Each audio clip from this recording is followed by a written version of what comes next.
higit 140 billion pesos na housing loans ng Pag-ibig Fund noong nakaraang taon na ating pag-uusapan kasama si Ginoong Jack Jacinto, Vice President ng Public and Member Relations Group ng Pag-ibig Fund. Sir Jack, magandang tanghali po. Magandang tanghali po, si Kuweng, Director Nicolette, and Sir Joshua. At magandang tanghali po sa lahat po ng nanonood at nakikinig po sa atin ngayon.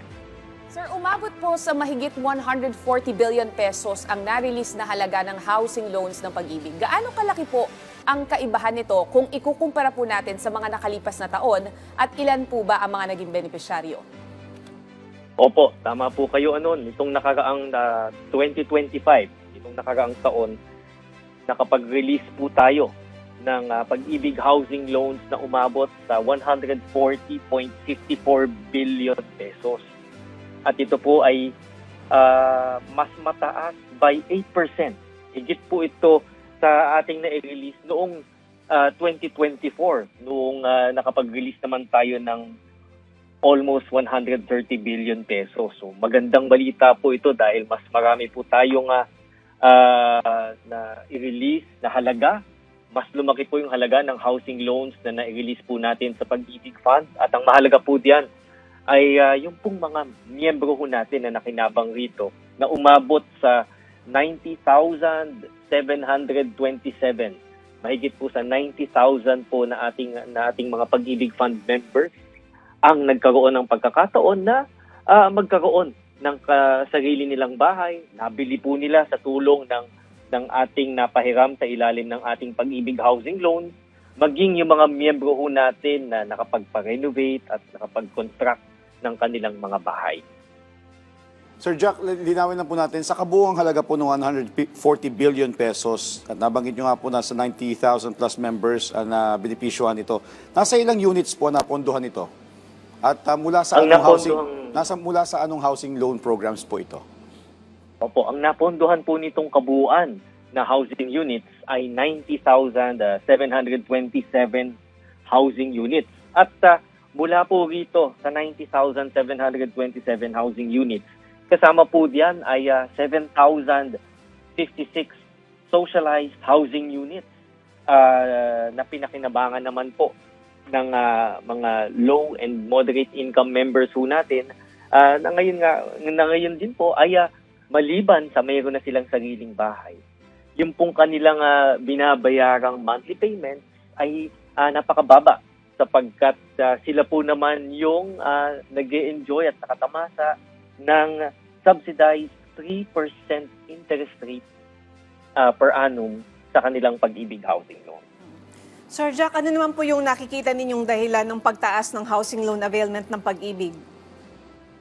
Ay, una po sa lahat ay yung pong ating pagpapanatili ng affordability ng Pag-ibig housing loans.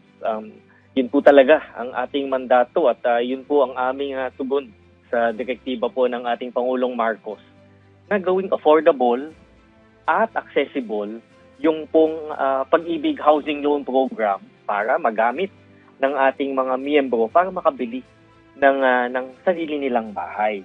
So yung pong affordability sapagkat nitong nakaraang taon ay in-implement din po natin yung pong special subsidized 3% interest rate per annum sa ilalim po ng Pag-ibig housing loan para po sa expanded pambansang pabahay para sa Filipino Housing Program.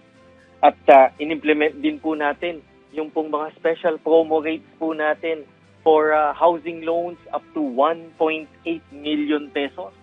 Na ang promo rate po dyan ay pinababa pa sa 4.5% interest per annum. At yung pong ating mga acquired assets na isinailalim pa natin at inalok pa natin sa ilalim po ng super sale. Sa kabuuan po, itong mga programang ito na naghahatid ng mura, accessible at dekalidad na pabahay at murang pautang para sa pabahay sa ating mga miyembro ang dahilan kung bakit po napanatili natin at napataas pa natin ang halaga ng naipahiram sa ilalim ng Pag-ibig housing loan. Sir, ano pa po ang magandang epekto ng housing loan accomplishment po na ito, hindi lamang sa pamahalaan, kundi maging sa mga miyembro po ng Pag-ibig?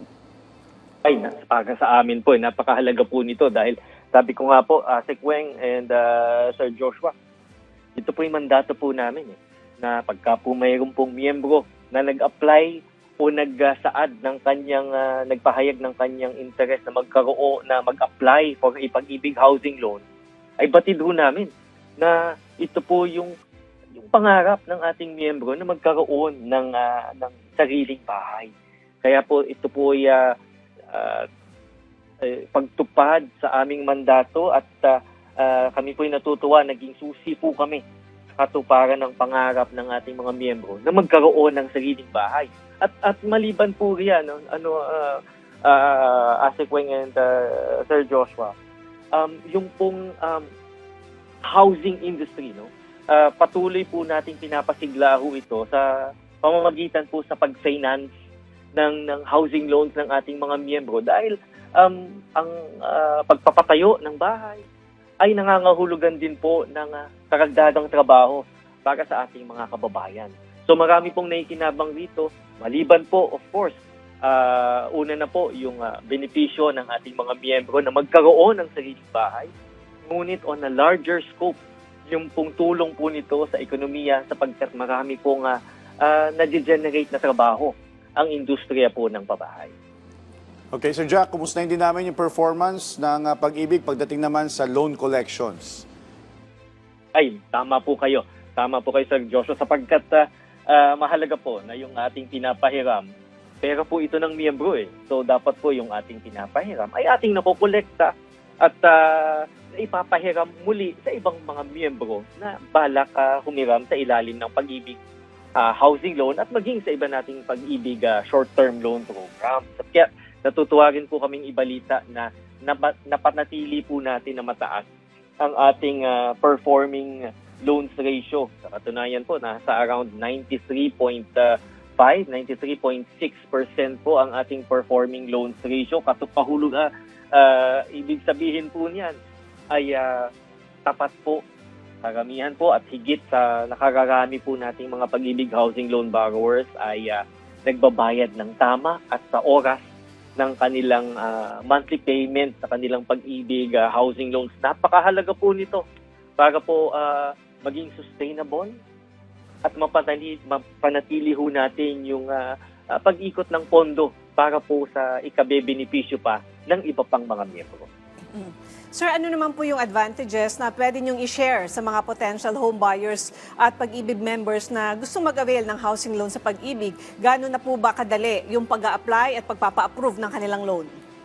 Ay, salamat, Asik Weng. Alam po ninyo, isa po sa mga ginawa po natin last year, sa ilalim po ng pamumuno ng ating Pag-ibig Fund Chairperson, ang Secretary po ng Department of Human Settlements and Urban Development, Secretary Jose Ramon Alilig, ay sa ilalim po ng Expanded Pambansang Pabahay para sa Pilipino program, ay mas pinadali ho natin yung Pag-ibig housing loan. Una po sa lahat, sa paghanap pa lamang po ng isang socialized housing unit, for example, ay makikita na po iyan ng ating mga miyembro online sa aming website. Ang tawag po natin diyan ay ang 4PH online sign-up facility, kung saan diyan po makikita yung mga available socialized housing units. Makikita po nila diyan yung kung nasaan yung property, kung gaano kalaki yung mga housing units at kung magkano ang monthly payments nito kapag ito'y binili ninyo sa ilalim ng Pag-ibig housing loan. At yan yung accessibility portion. At pagka naman sila ay tumuloy na at nagkaroon na at nabili na ang property sa tulong ng Pag-ibig housing loan, makakaasa po sila na pananatilihin po nating mababa yung interest rates po natin. Ibig sabihin, para po mababa yung monthly payment at maging affordable yung kanilang monthly payment.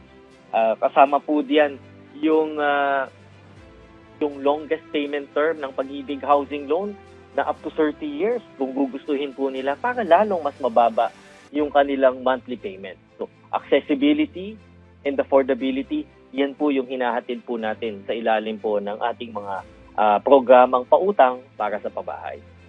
Sir, ano naman po yung dahilan sa pagpapanatili natin ng 3% subsidized housing loan rates sa kabila ng pag-aproba ng pamahalaan sa mas mataas na price ceiling sa ating mga socialized housing units?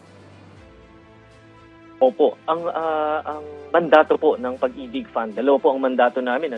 Una po ay bigyan ng pagkakataon ng ating mga miyembro ng makaipon para sa kanilang kinabukasan. At pangalawa nga po, itong magkaroon sila ng access ng sa murang pautang para sa babahay. Yung sinasabi po natin na 3% subsidized rate, yan po talagang ating isinagawa para yung pagbili ng bahay ng isang miyembro ay abot kaya at realizable dahil affordable yung monthly payment ng isang miyembro sa Pag-ibig Housing Loan. At napapanatili ho nating ganyan kababa yung interest rate ng ating housing loan. Napapanatili ho natin na affordable ang monthly payment sa Pag-ibig Housing Loan ng ating mga miyembro sapagkat matatag po ang fiscal o financial standing ng Pag-ibig Fund. Ibig sabihin, kaya ho nating magpahiram sa mababang interest dahil sa katatagan po ng pananalapi ng Pag-ibig Fund. At muli po, yan po ay bumabalik, Ate Kweng, Sir Joshua, bumabalik po yan sa patuloy na pagbabayad ng tama ng ating mga miyembro dahil tama, tulad po ng sinabi ko kanina, yung sustainability po, pagka po kami nagpahiram, dapat po yung ating yung makolekta. Pag nababayaran po ng ating mga miyembro ng tama yung kanilang mga loan, napapanatili ho natin at napapaikot ho natin yung pondo ng maayos at dahil ho diyan ay napapanatili ho nating affordable at mababa yung interest rates ng ating Pag-ibig Housing Loan. Director Rasek, mahalaga dito, napapakinabangan yung mga benepisyo. Mensahe nyo na lang po, Sir Jack, sa ating mga kababayan, sa mga miyembro, partikular na o maging doon sa mga hindi pa miyembro ng Pag-ibig na nakatutok sa atin ngayon. Maraming salamat po. Kami po ay natutuwa sa Pag-ibig Fund at nagpapasalamat.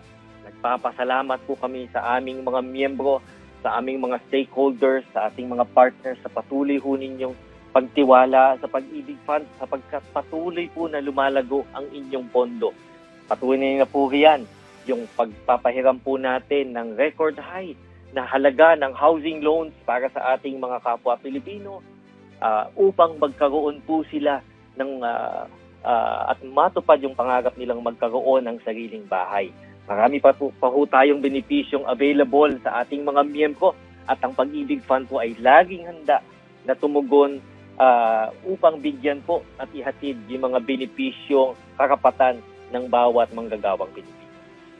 Alright, maraming salamat po sa inyong oras, Ginoong Jack Jacinto, Vice President ng Public and Member Relations Group ng Pag-ibig Fund.